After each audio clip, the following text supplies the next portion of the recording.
Hey guys, welcome back to more AFK Arena. In today's video, we're looking at the Wrizz and Soren meta. I like looking at these foreign metas to see how they stand up, and they're pretty similar to what we have now. With this sort of stuff, before we get into it, I just wanted to give the shout outs up the top. You can read them there as well. You've got Ira for editing it. They're Ira on Discord, obviously those are the username tags. And then XZ4M as well for the interpretations, or Jiao as they're known. So big shout out to those guys. Like just seeing these things is solid, but when you can actually read the text on them as well, it's a lot better. So the other thing that I want to mention is this will change for different people depending on the ascension levels of your heroes as you progress, your signature items, your furnitures. You know, some people might get different things better. For instance, early game players, I always think Cecilia is just a great option because normally everything's a bit squishy. You got things that are lower level while you're still leveling, and Cecilia reducing that attack means your whole team can survive and you can get more damage. There's a lot of little things like that. This is more of the end game meta. So with those disclaimers out the way, let's get into it.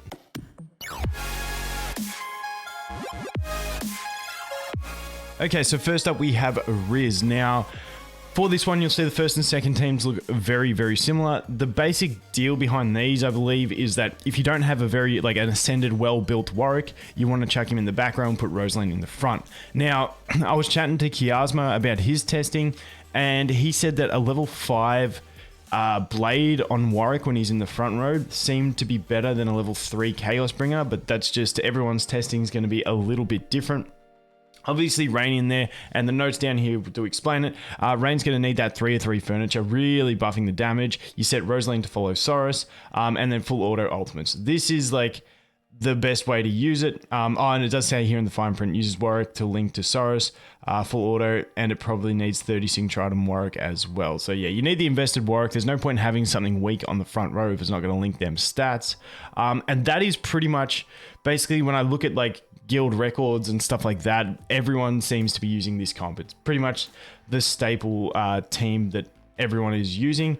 The one thing that's I'm not too sure about is the Blade on Rosalind. I don't know if she'd benefit more from Jura's Eye or Jura's Call, whether it'd have too much diminishing with twins, but that is like the one thing I'd maybe consider, along with the Warwick artifact, if you had a 5-star Blade. But moving on from that one, this one has a few more notes on how you actually use it. Rosalind follows Soros. Use manual control after Warwick ults 2 times. Stop using Warwick's ult and immediately use the rest of them when they are used. And then this, like the fine print, if we want to, like, can I zoom in? Oh, I can zoom in. Ulting 2 times with Warwick procs Chaos Bringer, and then you don't ult anymore to have a higher uptime of defense reduction, is the basic gist behind that one.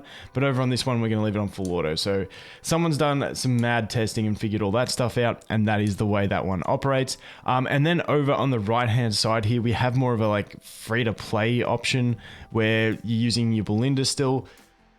But I don't know how many people build Belinda anymore. It's a bit common. Just kidding. I'm sorry, Belinda people. But yeah, using the Lawson, you get that extra ult damage. You've obviously got the Rosalind, you got the Belinda, and the Soros. Just a solid burst comp, basically. But these ones, this, like I said, the team on the left definitely seems to be what I see the most in guild records, and seems to be the strongest on Kiasma as well. But keep in mind, Kiasma's a bit hard to test on because he's like, it just kills every boss pretty quick. So it's you do have that. And then the note here, if you don't have Soros 30 signature item, you can use Warwick, Rosalind, Belinda, Rowan, Cecilia.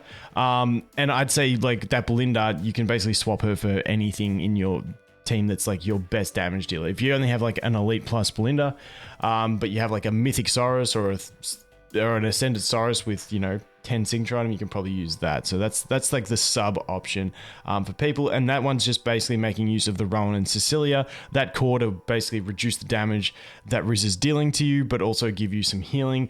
Unfortunately, Rowan lacks the healing in there, but lacks the healing for himself, mind you. He's got good healing for everyone else, but just himself. But that's a pretty stable team that I'd see. Like, even like if you're early game and you don't even have anything invested into Warwick, you can always sub him out for like, you could even use the Rain. You can basically, when you're early game, like pre 240, just play around and see what works with your best ascended heroes and stuff like that as well. But the general support from Rowan and Rosaline is always going to be staple. And then if you had like an elite twins as well, the Cecilia can normally help maintain an elite copy of the twins.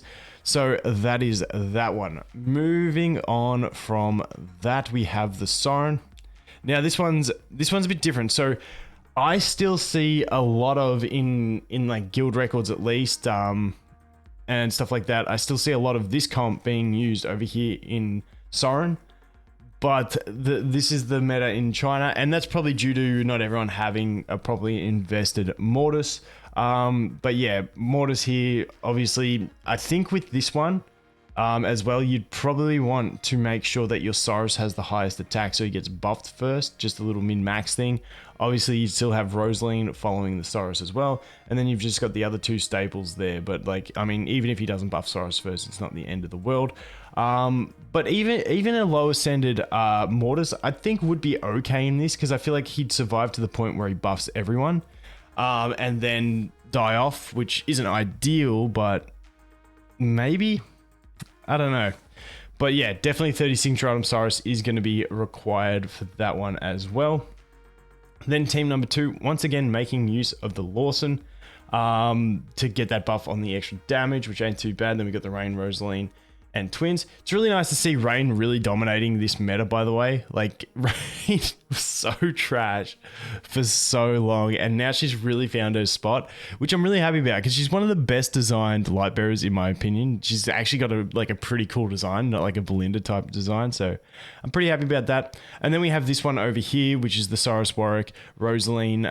Nothing too special in that we're not really covering in the rest of the teams. But like I said, I do see a lot of people still using this exact team here, down here in Soren as well, which can deal decent damage. But once again, just have a bit of a play around, and like, especially if you're early on, if you're early on, things like Cecilia are going to be your best friend. Cecilia and Rowan is very staple in this. Like, honestly, for both the fights, and Cecilia against Soren as well, early game, when you don't have the haste levels, just to throw Cecilia in there to turn the boss as well, so you don't get charmed, is fantastic. And basically, when she gets charmed, sometimes it'll bug out and she'll run past him, but normally, as long as you got a melee unit in your team, she's gonna sit there and she can do fine. Now, the other thing that I like to mention is who to mercenary. If you don't have a 30 signature item Cyrus, just mercenary him. He's probably the most key part to a lot of this stuff, because he's got the healing as well. So that's going to be the important part. I'm keen to keep testing the Raku side of thing in bosses, because I feel like he can still do stuff. But yeah, the Cyrus is going to be the key part. If you're missing all of these units, the most important one to pick up is going to be the Cyrus, I think. And like either of these, if you're struggling and you're early game, Cyrus plus use your Rowan, your Rosaline, an elite twins if you have one, and a Cecilia. If you don't have an elite twins, use any other support, and you should be pretty good. Like, it's a pretty basic team. You'll then have your healing. You don't even have to use the Rowan, because you do have the healing, but you can put him in there if you don't have any better options. But you can basically mix up any of this stuff and just mercenary a 30 signature item Cyrus, and you're pretty good to go from there. But anyway, guys, that is going to be it for this one. Thanks for watching. I hope you have an awesome day, and I look forward to seeing the next one. Cheers.